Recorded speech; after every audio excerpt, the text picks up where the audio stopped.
할렐루야. 어느덧 2023년 송년주일을 맞이했습니다. 오늘 이 시간 하나님께 영광 돌리는 예배 되기를 소망합니다. 우리 다 같이 자리에서 일어나셔서 우리 함께 고백할까요? 우리 주는 위대하며 우리 주는 위대하며 능력이 많으시도다. 그의 지혜 무궁하며 인자는 영원하도다. 상한 자를 고치시며 상처를 싸매시도다.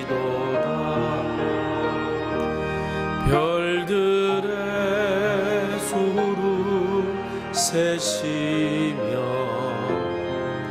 이름을 붙이셨도다.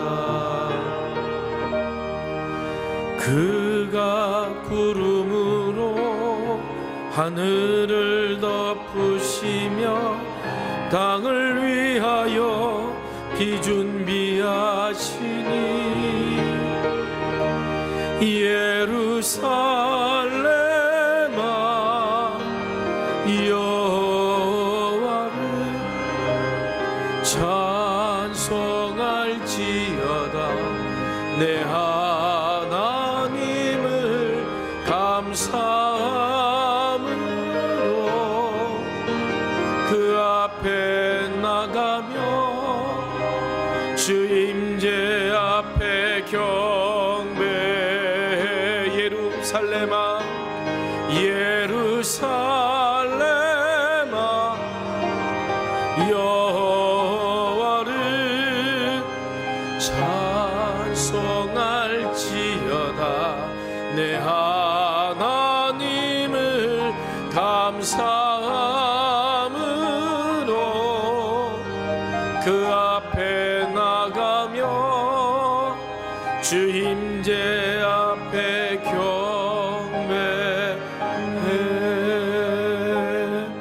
하나님은 영이십니다. 영이신 하나님께 영과 진리로 예배합시다.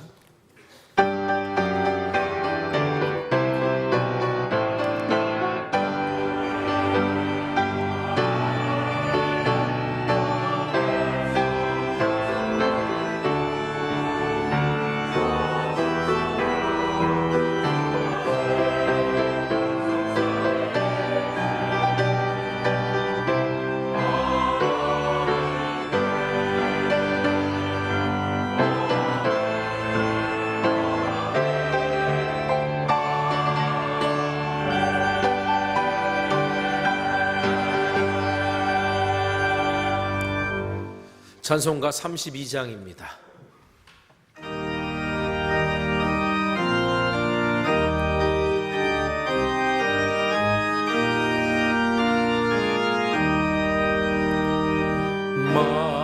만유의 주제 존귀하신 예수 사람이 되신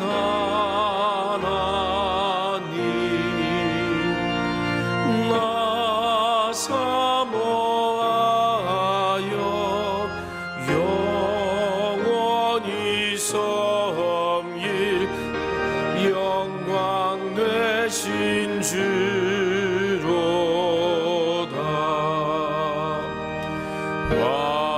화려한 동산 무성한 저수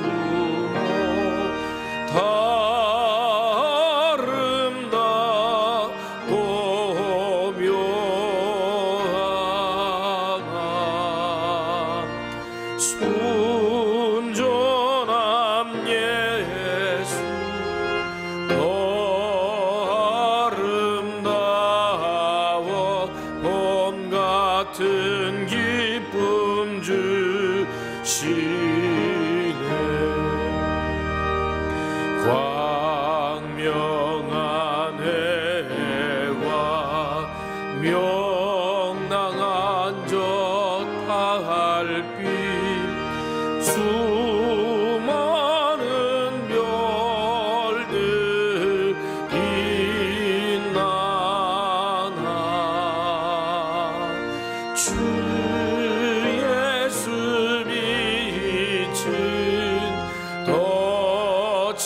찬란하여 참 비교할 수 없도다.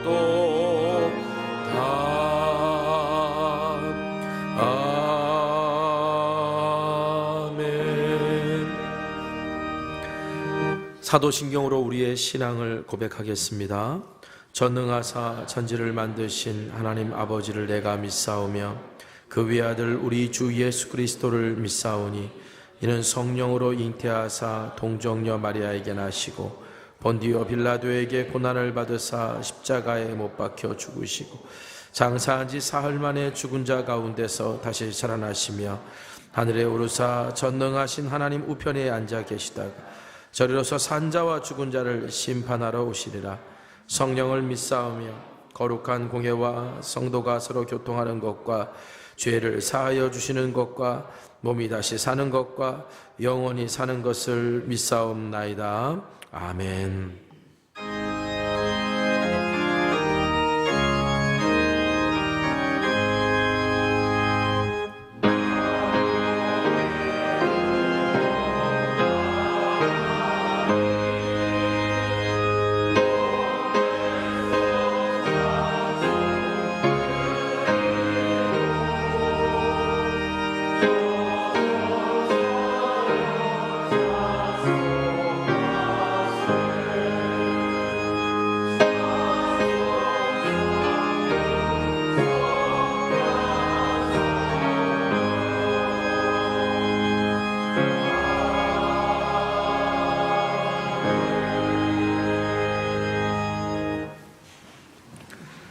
찬송가 552장 찬송하겠습니다.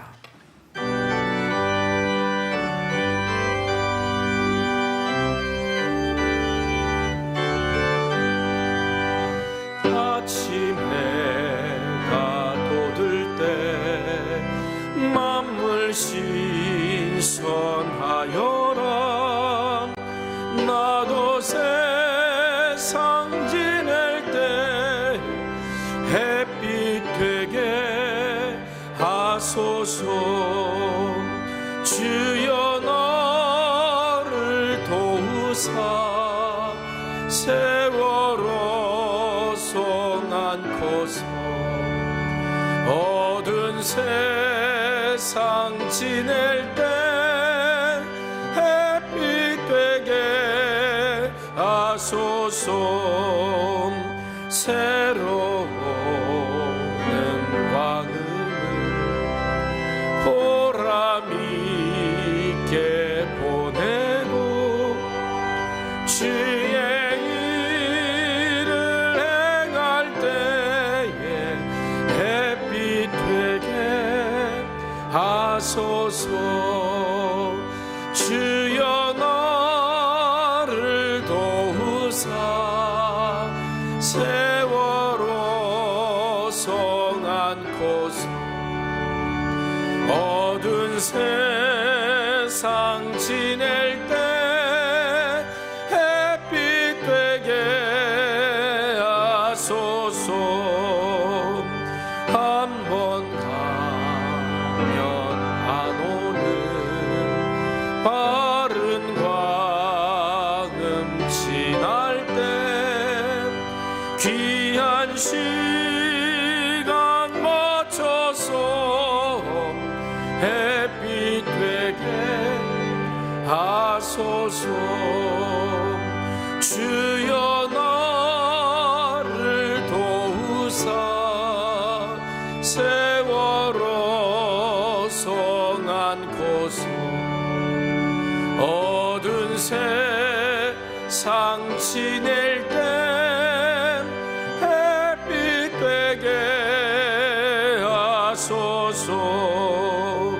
밤낮 주를 위하여 몸과 마음을 드리고 주의 사랑 나타내 햇빛 되게 하소서.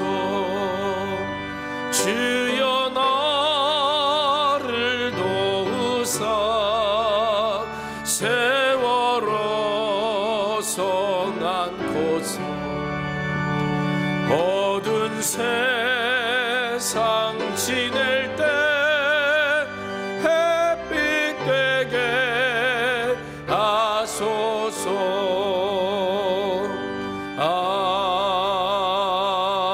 아멘.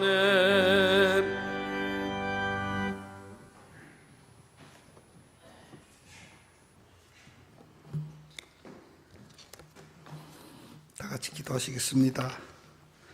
사랑과 은혜가 풍성하신 하나님 아버지, 우리의 목자 되시는 주님의 은혜 가운데 2023년 한 해 함께하여 주시고 지금까지 인도해 주신 에베레셀의 하나님 아버지께 감사를 드립니다.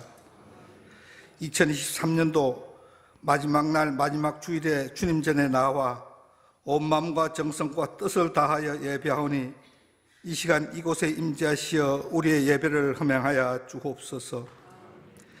2023년을 보내면서 한 해를 뒤돌아봅니다. 날마다 말씀과 기도로 거룩한 삶을 살아가야 함에도 때로는 우리의 생각과 방법대로 살아가지는 않았는지요. 이 시간 우리의 죄와 허물을 자복하오니 예수 그리스도의 보혈로 정결케 하사 깨끗한 몸과 마음으로 새해를 맞아 오직 주님의 나라와 의를 세워가는 귀한 도구로 인도하여 주시옵소서. 하나님 아버지, 하루 앞길을 알 수 없는 광야 같은 세상 속에서 구름 기둥과 불 기둥으로 인도하시고 때를 따라 만나를 먹여주신 주님의 그 사랑, 그 은혜에 감사를 드립니다. 세상의 이웃되는 교회로 지역사회를 섬기며 선교적 교회를 지향하는 교회로 섬기게 하심을 감사를 드립니다. 너희는 세상의 빛이라 말씀하신 하나님 아버지, 말씀의 등불을 밝히는 교회로 2024년 교회 표로 삼고 기도하며 나아가고자 합니다. 하나님의 온전하시고 거룩한 그 뜻에 따라 이 세상의 말씀의 등불을 밝히는 세상의 빛으로 인도하옵소서. 우리는 부족합니다. 연약합니다.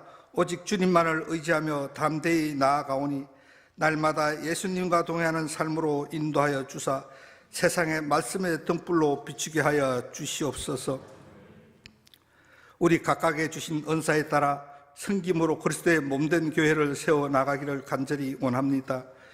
2023년도 이제 오늘 하루를 지나면 2024년도가 밝아옵니다.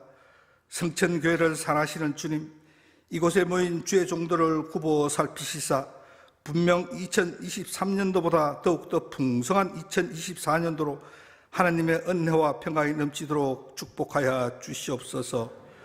2024년 새해 기도의 소원을 들어 응답하여 아버지 축복하여 주시옵소서. 아버지 하나님, 육신의 질고로 인하여 어려운 지체들이 있습니다. 궁일이 여기시사 주님의 피 묻은 손으로 만져주사 강건케 하여 주시옵소서. 새해는 말씀의 등불을 밝히며 세상의 빛으로 나갈 수 있기를 간절히 소망합니다.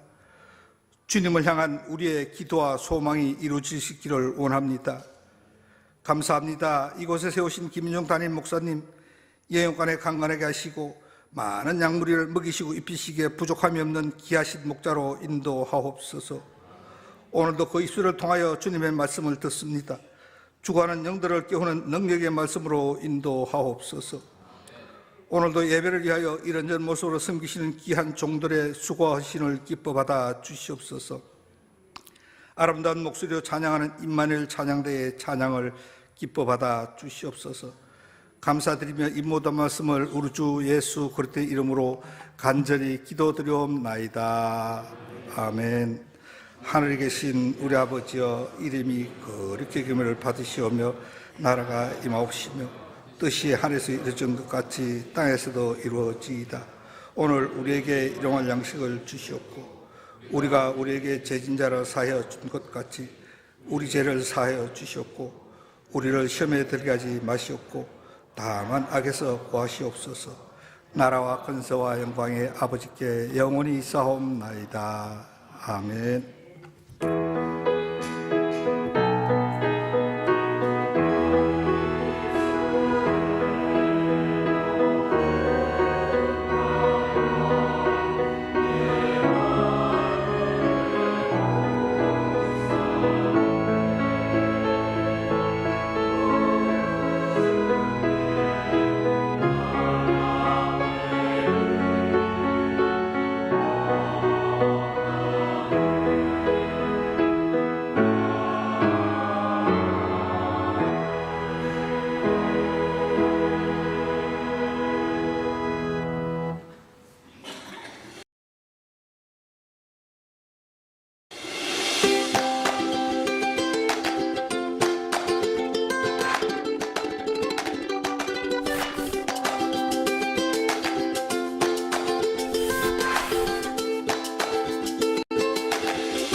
기도해 주셔서 감사합니다.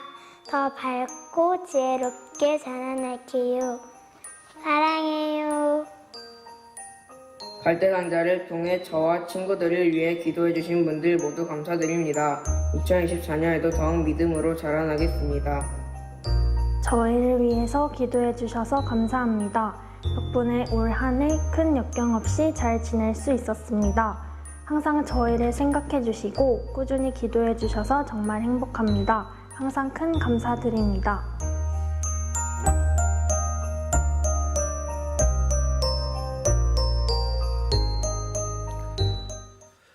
네, 오늘 송년주일입니다. 우리 송년주일에는 항상 이제 3부 예배 때 갈대상자 축제로 우리 세대 통합 예배로 함께 드려서 이제 하나님께 영광 올려드리는데요. 오늘 이제 3부 예배는 4부 예배랑 통합해서 드리면서 온 세대가 함께하는 다음 통합 세대 예배로 그렇게 드립니다. 방금 전 보신 영상은 우리 교회가 다음 세대를 위해 기도하면서 속회와 연결하여 계속 우리가 기도해 주었는데, 우리 지난번에 우리 갈대상자 축제 헌금 하신 그것들이 이제 아이들에게 저렇게 선물로 포장이 되어져서 오늘 각 예배실에서 아이들에게 전달될 거고요. 여러분들의 편지도 함께 전달될 거고, 아이들이 또 그 감사와 고마운 마음을 또 영상으로 담아서 드렸습니다. 아무쪼록 새해에도 우리 다음 세대를 세워나가는 귀한 사역에 우리 모두가 다 힘을 모았으면 좋겠습니다.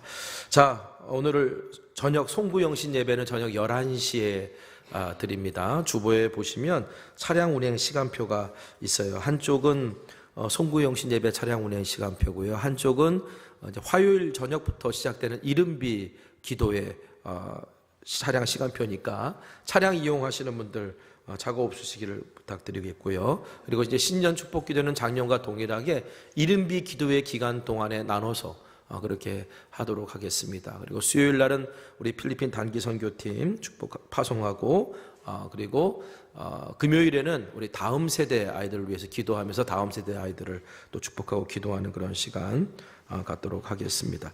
이어서 계속 이른비 기도회 2일부터 5일까지 저녁 8시 30분에 있고요. 그리고 이 기간 동안에는 새벽 예배는 따로 없습니다. 기억해 주시길 바라고, 또 2024년에 금요 성령 집회가 30분 앞당겨져서 8시 30분으로 그렇게 변경이 된다는 것도 꼭 기억해 주시기를 바랍니다. 이번 주 금요일부터 그렇게 진행되는 겁니다.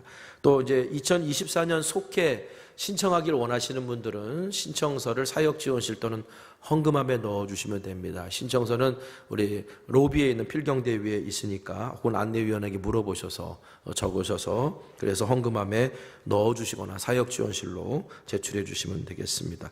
우리 1차 필리핀 단기 선교팀이 1월 4일부터 13일 토요일까지 총 29명이 다녀옵니다. 하나님이 예비하시는 날을 경험하고 안전하게 다녀올 수 있도록 기도 부탁하는데요. 일찍 오시는 분들도 있고 13일 토요일까지 끝까지 채워서 오시는 분들도 있습니다. 이번에는 다양한 곳에 사역을 여정을 통해 가는 것이기 때문에 흩어져서 여러분들이 더 많은 기도 해주시면 감사드리겠고요. 2차 필리핀 단기 선교 일정도 나왔습니다.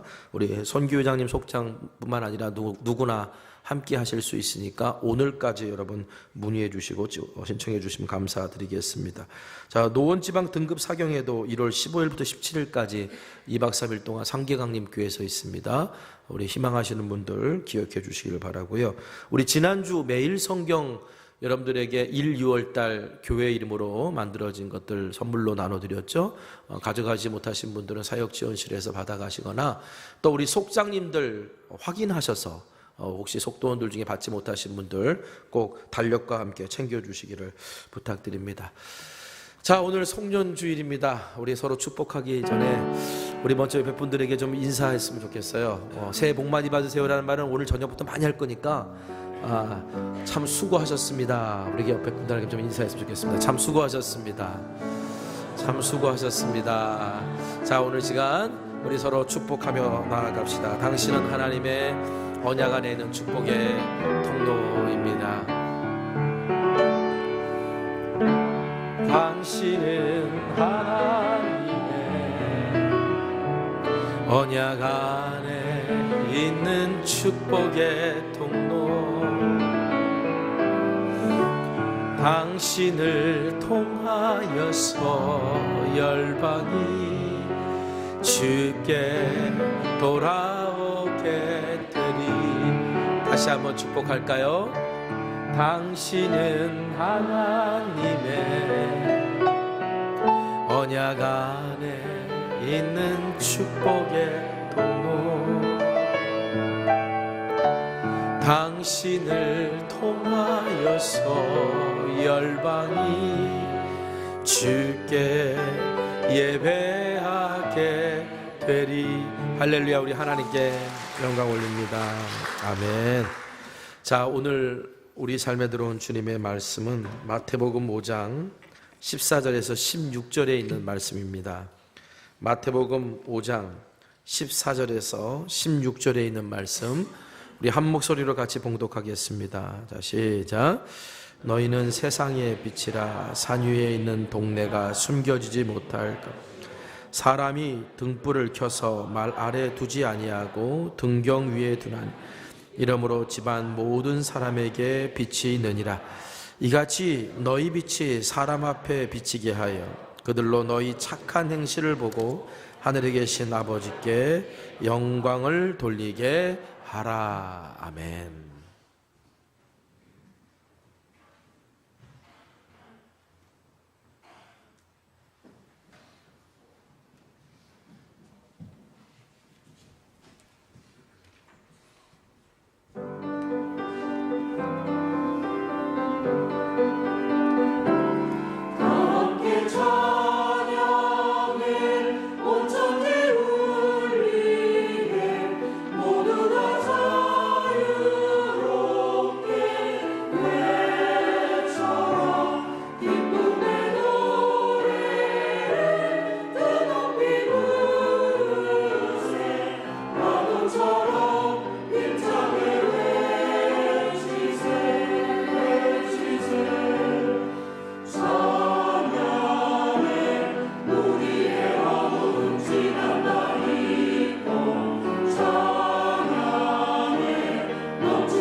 오늘 송년주일입니다. 우리 2023년 한 해 우리가 어떤 표를 붙잡고 여기까지 달려왔습니까? 어떤 표였죠? 세상의 이웃이 되는 교회. 여러분, 올해 한 해 우리가 돌아보면서 우리가 정말 세상의 이웃이 되는 교회로 살아왔는지, 또 이웃으로 살아왔는지를 돌아봤으면 좋겠습니다. 근데 우리가 아무리 누군가의 이웃이 되려고 해도요, 세상이 우리를 이웃 삼고 싶지 않으면 사실 이웃이 되기 어렵죠. 그래서 2022년 교회 표가 뭐였어요? 먼저, 그래서 이웃이 되기 전에 먼저 이웃 삼고 싶은 교회가 되자, 그러했던 것입니다. 여러분은 여러분 주변에 어떤 이웃이 있기를 원하세요. 내 이웃이 누구냐에 따라서요, 어떤 경우는 참 삶이 더 행복해지기도 하고요, 어떨 때는 삶의 질이 확 떨어지기도 합니다. 그렇죠.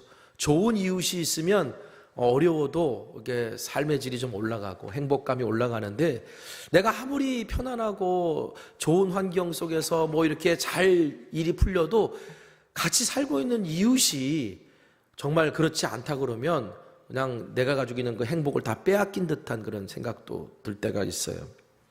우리 교회가 이제 상계동으로 이전하고, 제가 살고 있는 집도 월계동에서 상계동으로 이렇게 이전했어요. 이사했습니다. 그때 윗집에 살고 있었던 그 이제 아주머니가 저희가 이사 간다 그러니까 되게 아쉬워해요. 그러면서 정말 그동안 잘해주셨는데 이사 간다니까 너무 아쉽고 사실 되게 아쉽네요. 막 이러는 거예요. 왜 그러냐면 사실 거기 아이들이요, 막 뛰놀거든요. 그 아이들이 막 뛰놀면 이제 항상 그 엘리베이터 탈 때마다 막 죄인의 모습으로 너무 죄송합니다 뭐 그러셔서 제가 뭐 그럴 필요 없어요. 애들이 다 뛰놀고 그러는 거죠. 저는 괜찮아요. 뭐 그렇게 했더니 그다음부터 아주 대놓고 뛰놀더라고요. 그런데 그래도 뭐 괜찮았어요. 그런데 이제 그런 우리가 이사 간다 그러니까 밑에 집이 만약에 다른 이상한 사람들이 오거나 아니면 좀 예민한 분들이 오면 그다음부터는 이제 얼마나 또 힘들어질까요? 그러니까 이제 그게 너무 걱정되었던 거예요. 제가 막 위에서 막 떠들었고 막 뛰어다녀도 별로 이렇게 반응을 별로 보이지 않는 이유 중에 하나가, 저희가 뭐 소음에 조금 예민하지 않은 것도 있고, 또 하나는 공동주택에 살면 어느 정도 소음은 감수해야 되는 거 아니야? 이런 생각을 기본적으로 가지고 있는 것도 있고, 결정적인 거는요, 저희 집도 아이가 넷이었거든요. 그러니까 항상 밑에 집에 죄인된 마음으로 살았어요. 죄인된 마음으로 살았습니다. 항상 죄송합니다.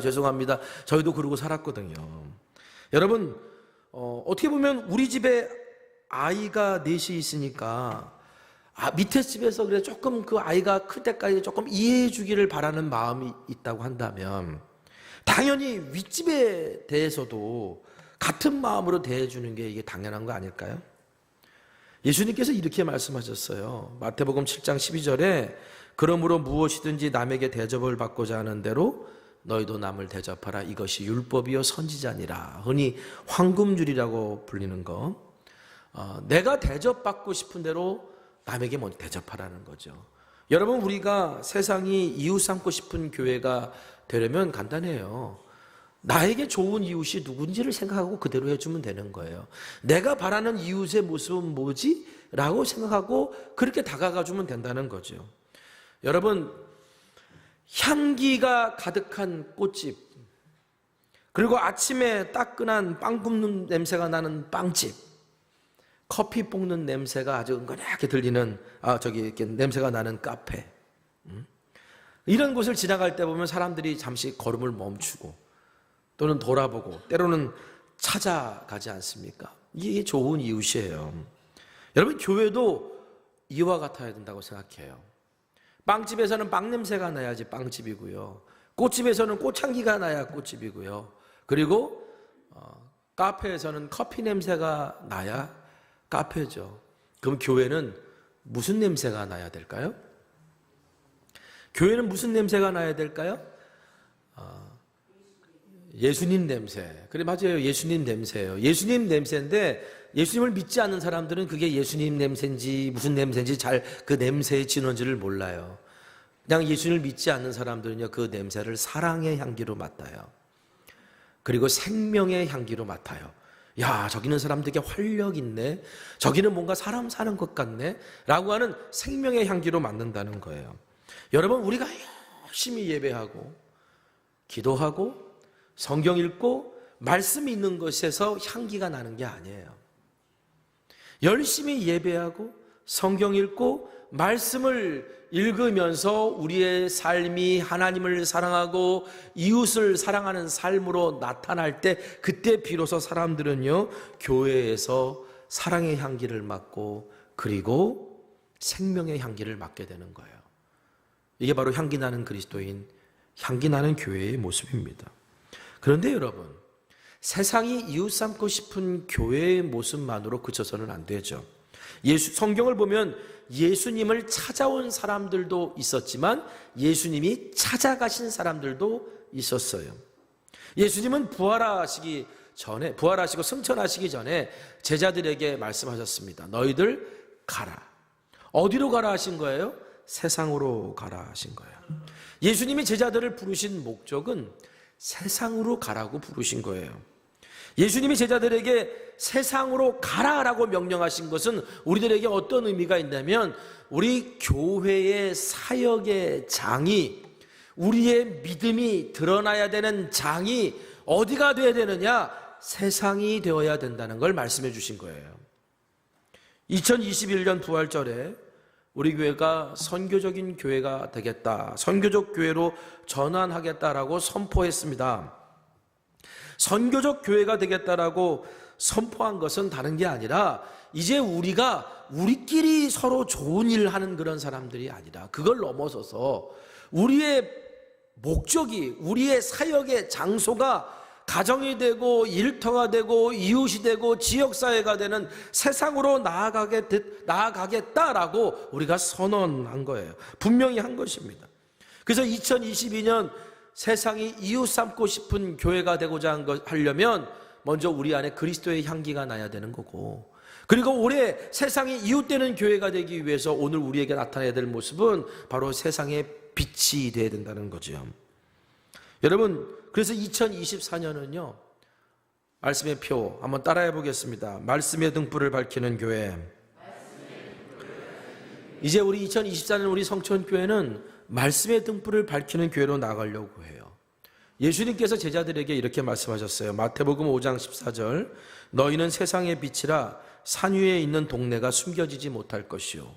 너희는 세상의 빛인데, 이거는 그 빛은 산 위에 있는 동네가 숨겨지지 못할 정도로 너희 빛이 세상에서 감추어지지 않을 거다, 영향력을 드러나게 될 거다라고 말씀하신 거예요. 그러면 제자들이 어떻게 세상의 빛으로 살 수 있을까? 우리가 어떻게 세상의 빛이 될 수 있을까? 여러분, 요한복음 8장 12절에 예수님이 이렇게 말씀하셨습니다. 예수께서 또 말씀하여 이르시되, 나는 세상의 빛이니 나를 따르는 자는 어둠에 다니지 아니하고 생명의 빛을 얻으리라. 여러분, 우리가 세상의 빛으로 살 수 있는 것은 먼저 예수님이 나는 세상의 빛이다, 예수님이 빛이라고 말씀하셨고요, 그 빛이신 예수님을 따를 때 어둠으로 다니지 아니하고 뭘 얻는다? 생명의 빛을 얻는다. 그러니까 오늘 우리가 세상의 빛으로 살려면, 표현이 좀 그렇지만 여러분, 오늘 저와 여러분이 발광체가 아니에요. 빛을 발하는 사람이 아니, 스스로 빛을 발하는 사람이 아니라고. 오늘 우리가 드러내는 빛은 누구의 빛이냐? 바로 그리스도께서 우리에게 허락하신 생명의 빛이라는 거예요. 내가 예수님을 따르고 예수님을 묵상하고 예수님대로 순종하며 살아가면서 얻어지는 그 생명의 빛이 내가 빛날 때 오늘 우리가 세상의 빛으로 사는 거예요. 우리가 예수님을 본받고자 할 때 오늘 우리가 세상의 빛으로 사는 거예요. 그런데 이 빛은 어디를 향해 비춰야 되느냐? 자, 마태복음 5장 15절입니다. 같이 읽겠습니다. 시작. 사람이 등불을 켜서 말 아래 두지 아니하고 등경 위에 두나니 이러므로 집안 모든 사람에게 비추느니라. 사람이 등불을 켰습니다. 제가 설명드렸죠. 말이라고 하는 거는 계량컵이에요. 한 말, 두 말, 세 말, 이 계량컵. 그 계량컵, 등불을 딱 켜서 계량컵 안에 두는 사람은 없다. 그릇 안에 등불을 켜놓으면 그윽하긴 하겠죠. 그런데 여러분, 우리가 신앙생활하고 주님이 우리에게 빛이 되라고 하시는 게 뭐 분위기 내라고, 분위기 있게 살려고 그렇게 하신 게 아니거든요. 등불을 켜는 목적이 뭐냐? 방 안을 환하게 비추게 하기 위해서 등불을 켜니까 그 등불은 등경 위에 두어야 된다. 그래서 모든 것을 비추게끔 해야 되는 게 등불의 역할이다. 주님이 오늘 우리에게 너희는 세상의 빛이라 라고 말씀하신 것은 우리의 빛됨이 우리끼리 그냥 그릇 안에서 분위기 좋으라고 그렇게 켜는 게 아니라는 거예요. 누가 보면 이걸 그릇으로 덮어놓는다 그랬는데, 여러분, 그릇으로 딱 덮어놓으면요 우리끼리만 빛을 발해요. 하지만 그릇으로 덮어놓은 등불은 어떻게 됩니까? 산소가 떨어져서 꺼질 수밖에 없어요. 등경 위에 올려놔야지. 그래서 모든 사람이 비치게 해야지. 그 등불을 켜는 목적은 세상을 향해 키라고 등불을 켜는 겁니다. 그래서 예수님께서 우리를 빛으로 부르신 이유를 이렇게 말씀하셨어요. 마태복음 5장 16절입니다. 같이 읽겠습니다. 시작. 너희 빛이 사람 앞에 비치게 하여 그들로 너희 착한 행실을 보고 하늘에 계신 너희 아버지께 영광을 돌리게 하라. 아멘. 생명의 빛이 오늘 우리 안에 세상에 비쳐나갈 때 사람들이 우리의 빛을 보고 하나님께 영광 돌린다는 거예요. 하나님을 예배하게 된다는 거예요. 우리의 빛을 보고 하나님을 알고 하나님을 예배하게 된다는 거죠. 그런데 그 생명의 빛이 사람들에겐 어떻게 비춰지냐? 예수님 말씀하셨어요.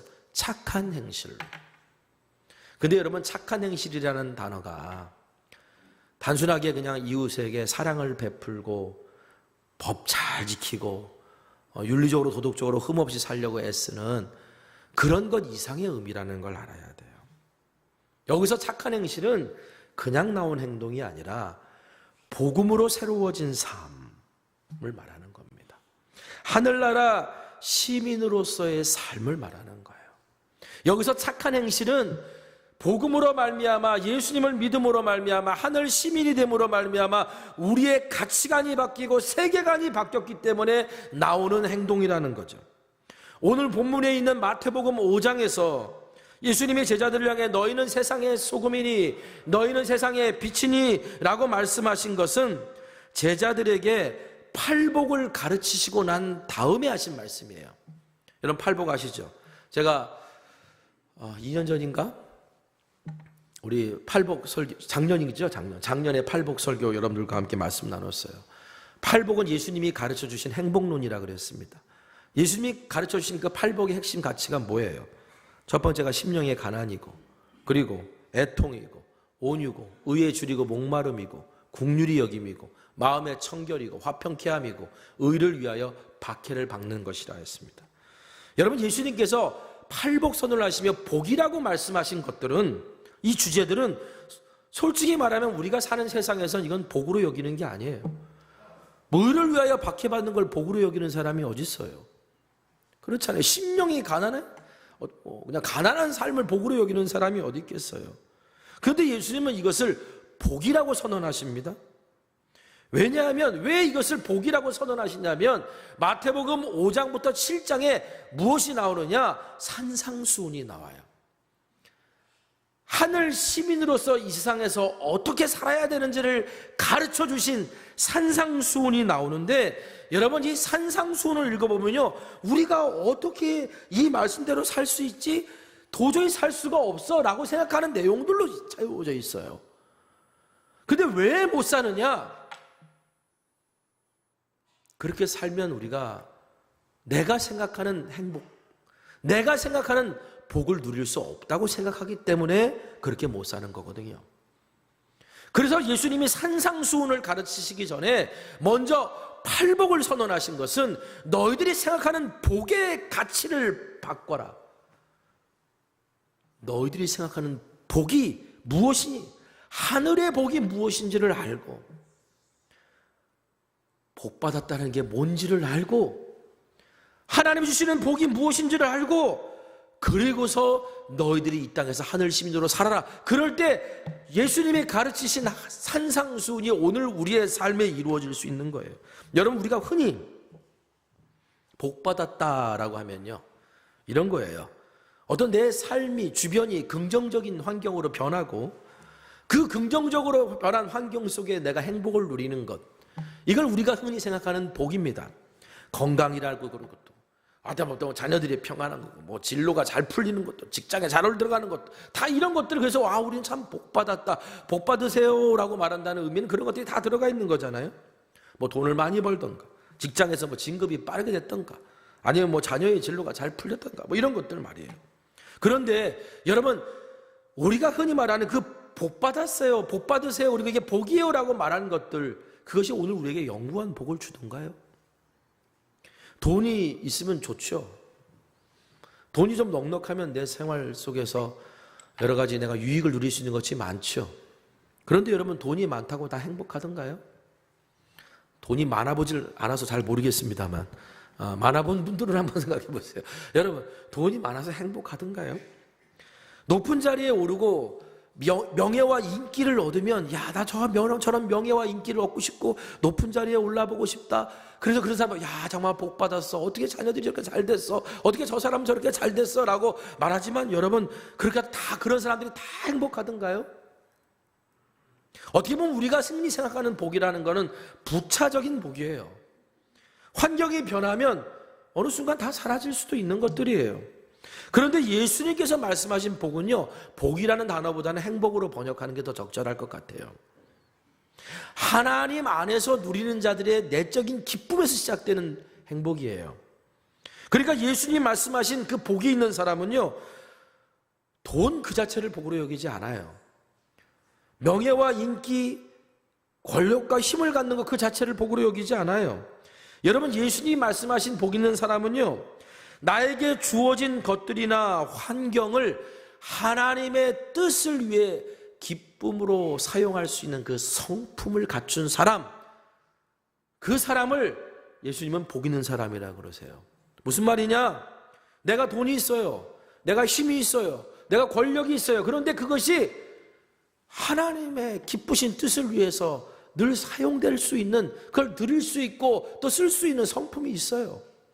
때로는 고난이 있고요, 시련이 있고요, 아픔이 있는데, 그런데 그것마저도 내가 하나님의 기쁘신 뜻을 위해서 내 삶을 드릴 수 있는 성품이 있어요. 여러분, 예수님이 바로 이러한 복을 가진 사람을 복이 있는 사람이라 말씀하시고, 이러한 성품 있는 사람을 행복한 사람이라 말씀하신 거예요. 여러분, 이 예수님의 가르침을 누구보다 잘 따랐던 사람들이 있습니다. 바로 초대교회 그리스도인들이에요. 로마 제국 안에서 그리스도인들이 얼마나 많은 모욕을 당하고 박해를 받았습니까? 뭐 요즘 세상에 뭐 교회를 향해 뭐 조롱하기도 하고 뭐 막 그렇고 합니다. 그래서 그것 때문에 막 화도 내고 막 그러는데, 자, 초대교회 그리스도인들이 오늘날 한국 그리스도인들이 그런 거 갖고 막 화내고 분노하고 이런 거 보면 웃을지도 몰라요. 복음을 위해서 박해받는 건데, 복음을 위해서 욕먹는 건데, 그들은 그러고 살았어요. 그런데 그들이 어떻게 영향력이 있었냐? 헬라인도 아니고 유대인도 아닌 이상한 삶의 방식을 가지고 살아가는데, 문제는 로마인들이 봤을 때 그리스도인들의 삶이 자기들보다 더 나아요. 그리스도인들이 살아가는 방식이 우리가 도덕적으로 완성됐다라고 생각하는 그런 이상형으로 삼은 인생의 삶보다 훨씬 더 나아 보이는 거예요. 대안적인 삶인 거예요. 자기들이 박해하고 자기들이 모욕 주고 자기들이 핍박하고 자기들이 죽였던 그 사람들의 삶이, 그 사람들의 삶의 방식이 지금 내가 살고 있는 것보다 더 훨씬 행복하게 보이는 거예요.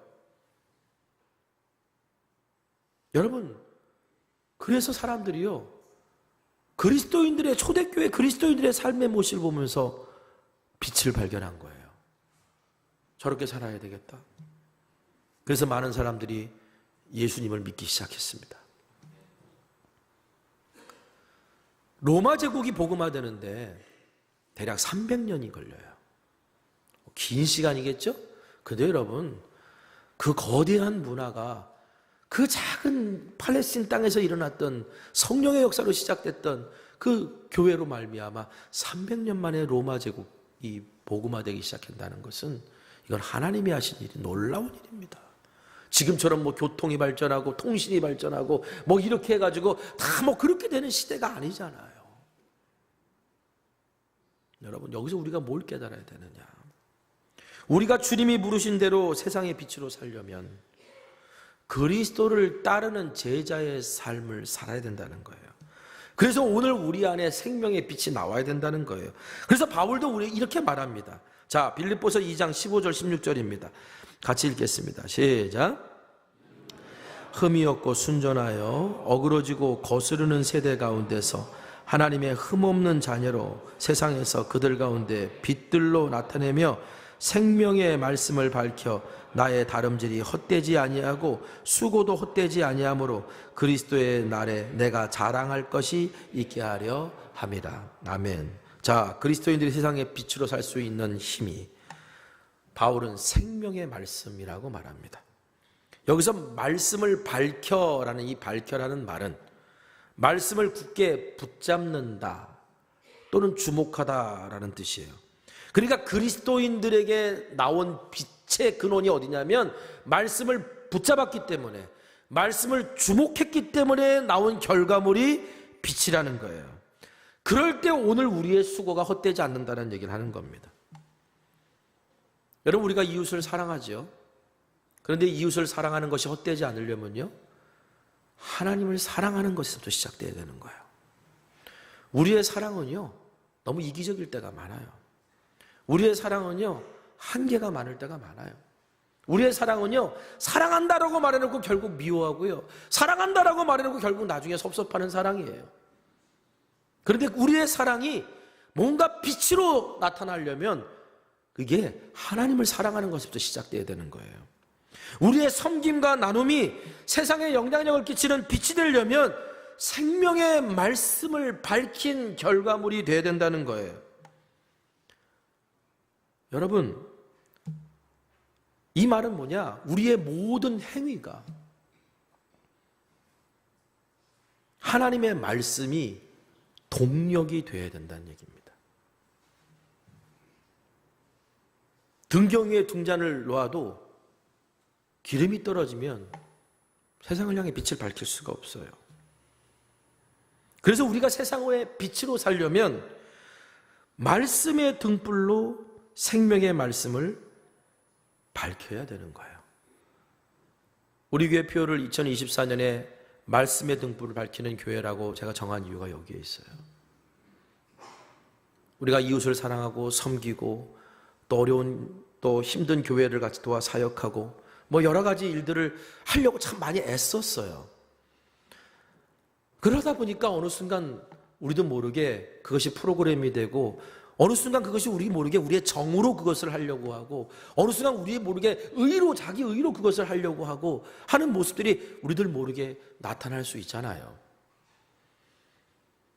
이것이 정말 빛으로 나타나서 진정한 영향력이 되려면요, 오늘 우리 안에 그 생명의 말씀이 타올라야 돼요. 그 말씀의 결과물이 되어야 되고, 우리의 사랑과 수고와 섬김은 그 말씀이 타오른 결과물이 되어야 된다는 얘기예요. 그렇지 않으면 자칫 우리 스스로를 의롭게 여기는 행동이 될 수 있다는 거죠. 여러분, 예수님이 이렇게 말씀하셨어요. 마태복음 6장 1절에서 4절입니다. 우리 한번 같이 읽어볼까요? 자, 시작. 보이려고 그들 앞에서 의를 행하지 않도록 주의하라. 내 구제함을 은밀하게 하라. 은밀한 중에 보시는 너희 아버지께서 갚으시리라. 아니, 분명히 마태복음 5장에는 착한 행실을 보고 하나님께 영광을 돌리게 하라, 보여주고 영광을 돌리게 하라 하셨잖아요. 그런데 이제는 어떻게 하라고 해요? 사람들에게 보이려고 뭘 하지 말아라 그러잖아요. 무슨 말이에요?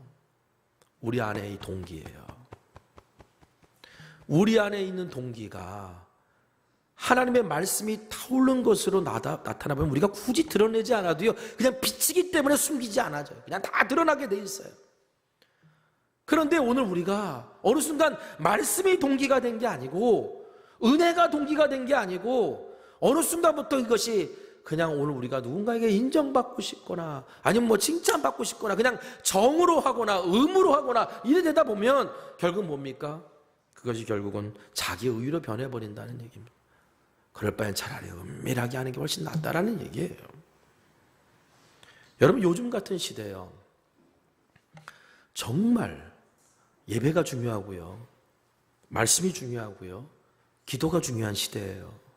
그리스도인들에게는 더더욱 그렇습니다. 왜입니까? 말씀대로 살기 어려운 시대거든요. 믿음으로 살기 어려운 시대거든요. 오늘 우리 교회 비전선언 첫 번째가 뭐죠? 하나님이 기뻐하시는 예배를 드리는 교회. 여러분, 저는 이 우선순위는 변하지 않는다고 믿습니다. 그런데 이제 간혹 오해하시는 분들이 있어요. 우리가 선교적 교회로 나가기 시작하면서 어떤 전통적인 신앙의 가치, 여기에 대해서 우리 교회가 조금 너무 유연한 태도를 보이는 거 아닌가라고 하는 것에 약간 좀 질문을 던지시는 분도 있을 수 있을지 모르겠어요. 아니면 그렇게 해도 되는 거구나라고 너무 쉽게 받아들이시는 분이 있을지 모르겠어요. 그런데 여러분 그걸 아셔야 돼요. 우리 교회가 선교적 교회로 나가기 위해서 이렇게 어떻게 보면 전통적인 신앙의 가치관을 유연하게 대하는 태도로 바뀔 수 있었던 것은요, 이거는 다른 게 아니라 선교적인 행동이에요. 무슨 행동이라고요? 선교적인 행동. 선교적인 행동. 여러분, 그리스도인들이 세상에 빛을 발하려면 문화를 막 무조건적으로 비판해서도 안 되고요. 그것을 비판 없이 수용해서도 안 돼요. 문화를 무조건적으로 적대시하면요, 등불을 그릇에다가 켜놓는 것과 똑같은 거예요. 교회가 세상에 영향력을 잃어버린 이유가 바로 여기 있어요. 우리끼리만 빛을 비추니까. 그런데 문화를 비판 없이 수용하면요, 무슨 위험이 따르냐면 세속화의 위험이 따라요. 여러분, 세속화가 뭐냐? 그냥 쉽게 설명드릴게요. 그리스도인이나 그리스도인이 아닌 사람이나 구분이 안 가는 거예요. 이게 세속화예요. 교회나 세상 모임이나 구분이 안 가는 거예요. 이게 세속화예요. 여러분, 예전에는요, 주일에 교회 가는 모습만 보고 그래도 교회 다니는구나 라고 구분은 좀 갔어요. 근데 요즘은요, 내가 예수 믿는다 그러면서도 이제 주일에 교회 안 가는 분들도 많아져요. 그렇잖아요. 그거하고 구분이 안 돼요. 그런데 보니까 나랑 똑같이 말하고, 나랑 똑같이 싸우고, 나랑 똑같이 탐욕적으로 행동하고, 아니 뭐 도대체 다른 게 뭐가 있어요? 예수 믿는 것과 예수 믿지 않는 게 다른 게 뭐가 있어요? 그게 세속화예요. 내가 세상에 유연하게 복음을 전한다고 하면서 정작 우리가 생명의 빛을 잃어버릴 수도 있어요.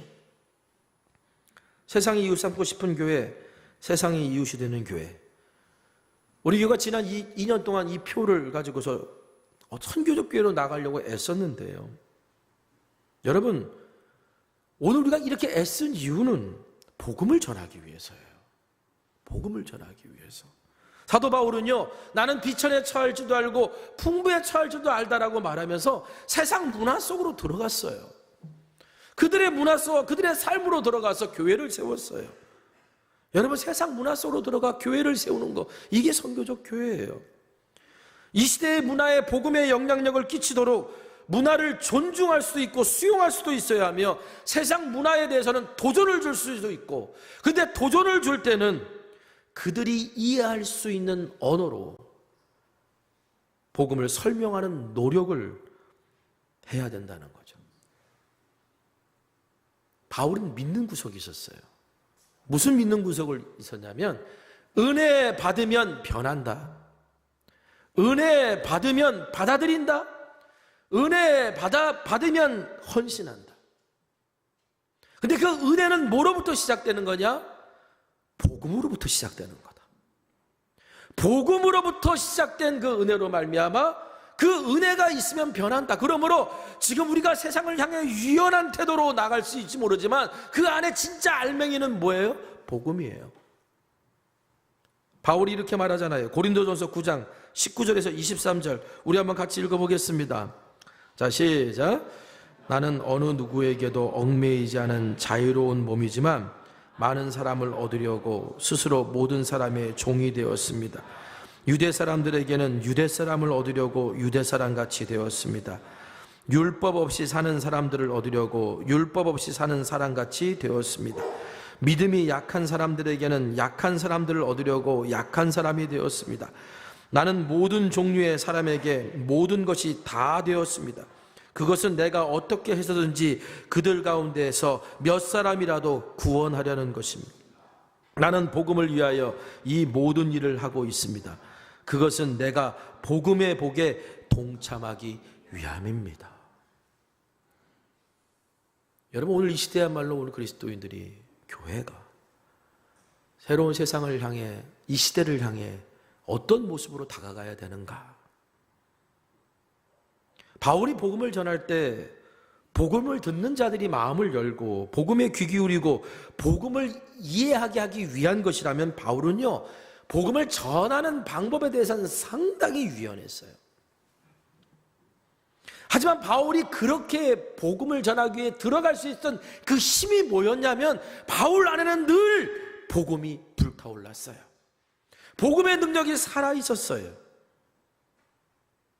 여러분, 그래서 우리는 무엇을 하든지 우리가 이웃을 향해 봉사하거나, 때로는 오늘 우리가 어떤 다른 곳에 나가서 함께 예배하고자 하거나 뭐 하는 그 모든 일을 할 때 오늘 우리 안에는요 복음이 있어야 돼요. 생명의 말씀을 밝힐 수 있어야 돼요. 2024년 우리 교회 표가 말씀을 등불을 밝히는 교회가 되려고 한 이유가 바로 여기에 있습니다. 여러분, 이제 성천교회는 주님이 우리를 세상의 빛으로 부르셨음을 믿고 세상을 향해 말씀의 등불을 밝히는 교회가 되어야 될 줄 믿습니다. 하나님의 말씀을 더 깊이 묵상하고 실천함으로 생명의 말씀을 밝히는 교회가 되었으면 좋겠어요. 내년부터는요, 우리 교회 학교 아이들부터 이 주일 예배까지 주일 본문이 다 똑같아요. 우리가 매일 성경의 순서에 따라 흘러가니까. 그러면요, 이제는 우리 교인 중에 누구를 만나서 얘기해도 같은 말씀을 가지고 얘기할 수 있어요. 속회에서도 얘기할 수 있고요. 가정에서 자녀들과 만날 때, 야, 나는 예배를 드릴 때 이 말씀을 통해 이런 은혜를 받았는데 너는 그 말씀을 통해 깨달은 게 뭐니? 가정에서 자녀들과 이야기할 때 말씀을 가지고 얘기할 수 있어요.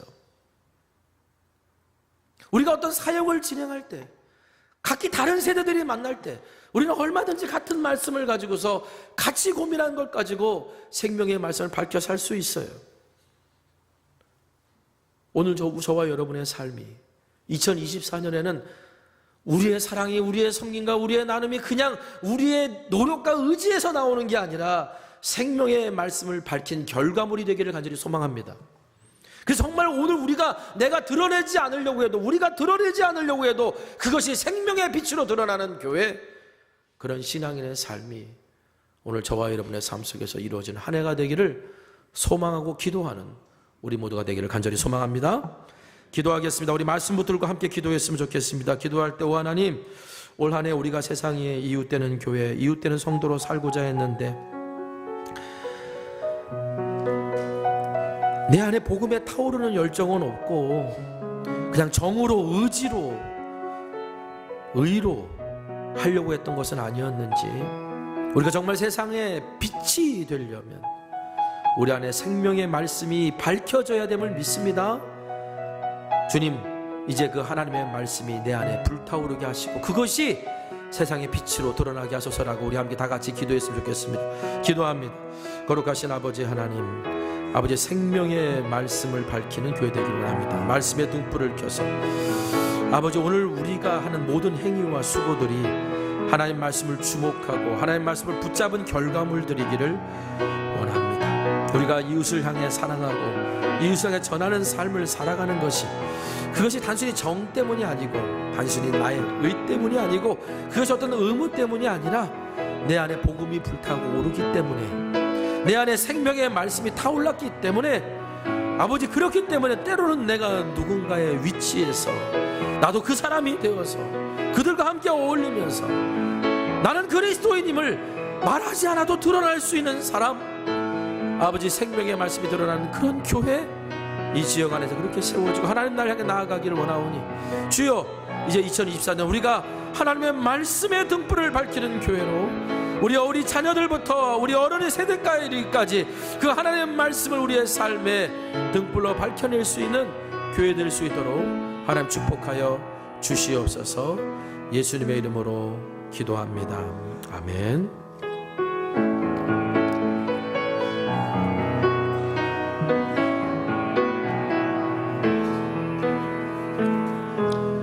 주님이 우리를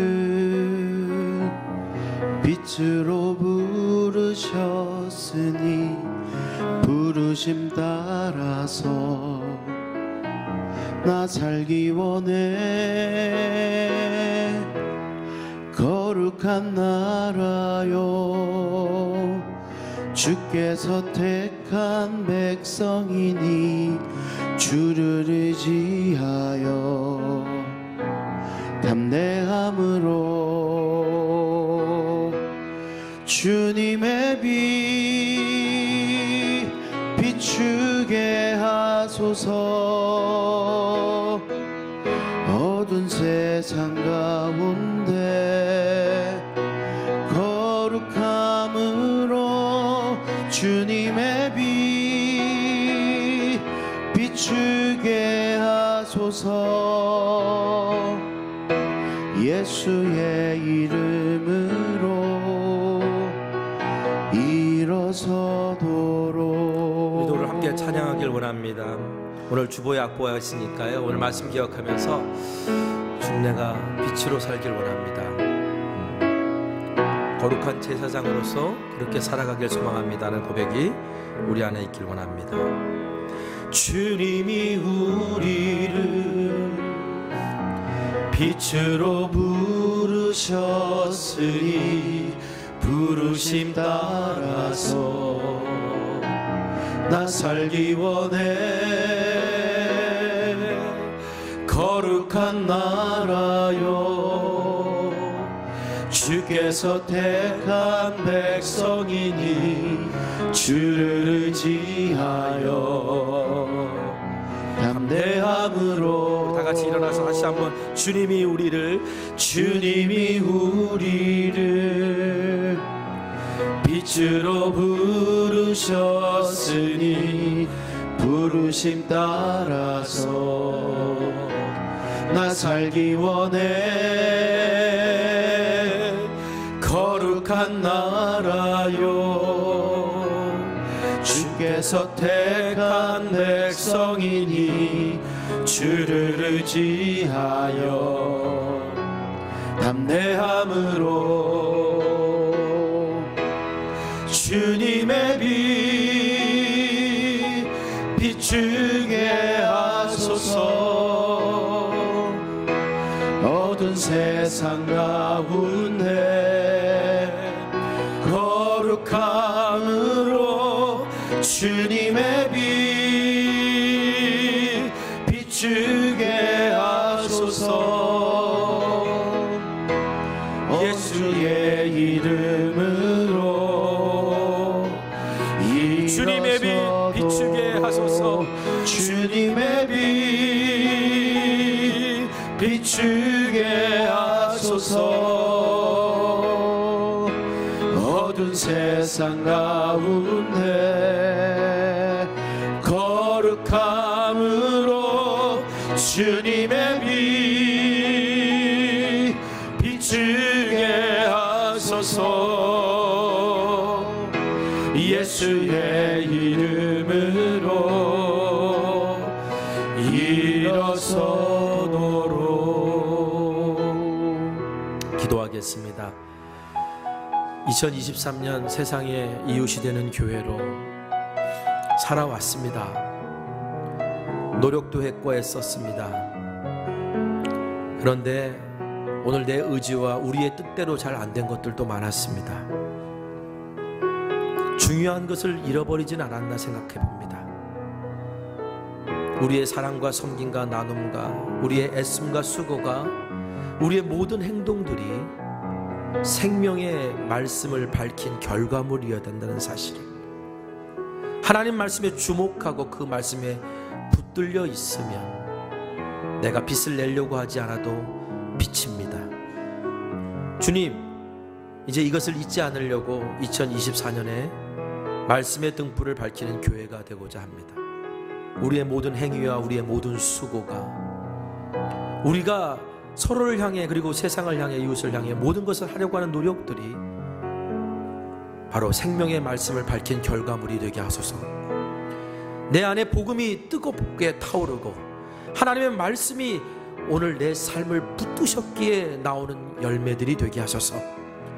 거기에 사랑의 향기가 나오고 세상을 밝히는 빛이 될 수 있도록 주님, 우리가 뜻을 정하오니 주여 도와주옵소서.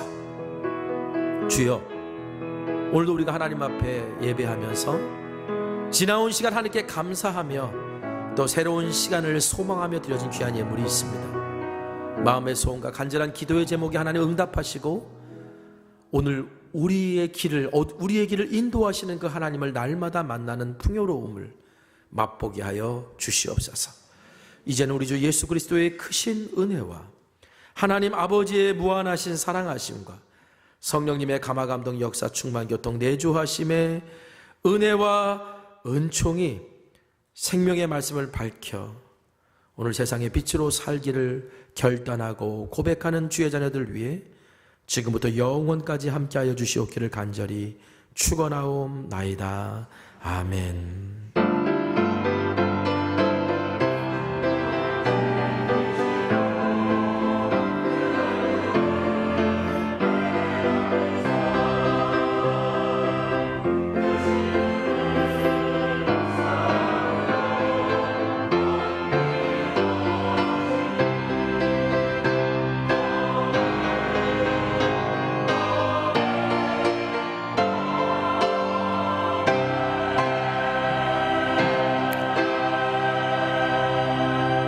찬양하겠습니다. 우리의 삶에 하나님의 나라가 임하기를, 오늘 여러분의 가정에 하나님의 나라가 임하기를 오늘 시간 함께 찬양하며 선포하며 나아갈까요? 이곳에 임하신 하나님 나라, 이곳에 임하신 하나님 나라, 가난한 마음으로 바라보리라. 먼저 그 나라 그 뜻 구하며 나의 삶 드리리. 주님이 맡기신 하나님 나라, 믿음의 눈으로 바라보리라. 하늘의 뜻이 이 땅 가운데 완성될 그날까지 믿음 다하여 그 위에 서리라. 하나님의 나라는 무너지지 않으리. 믿음 다하여 그 나라 세워가리라. 주님 곧 오실 때까지 믿음 다하여